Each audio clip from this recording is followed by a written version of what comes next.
This meeting is being recorded. In problem 3.3, we are given a compound, this dextromorphan, and we're told that it is commonly used as a cough suppressant called an antitussive. And we're going to look at this molecule and we're going to see how it is involved in an acid-base reaction. And we're asked to label the acid and the base reactants, as well as the conjugate acid and conjugate base. And we're also, of course, going to draw a mechanism for this reaction. So let's take a look. As we've seen before, that sometimes it's easier to look at our products to determine how our reactants acted as either an acid or a base.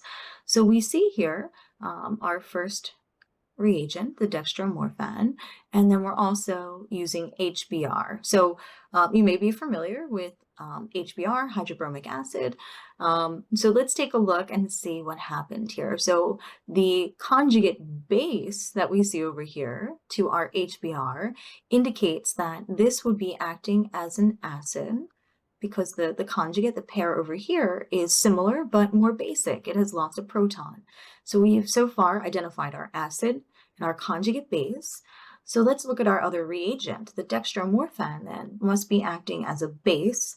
And then what we create over here is our conjugate acid, our pair to that base, but it has one additional proton, which we can see up here. So another way of noticing this change would be looking for formal charges that have not been present in the reagents. So we see with that nitrogen, it now has 4 bonds, it now has a +1 charge. So that lone pair must have been the basic lone pair that grabbed the proton from HBr. So let's see if we can draw from that lone pair on the nitrogen an arrow all the way over here. And then we have to remember that HBr in that bond, the second arrow that we draw, would give those electrons involved in the HBr bond to the bromine. So that's why the bromide ion on our products now has a -1 charge.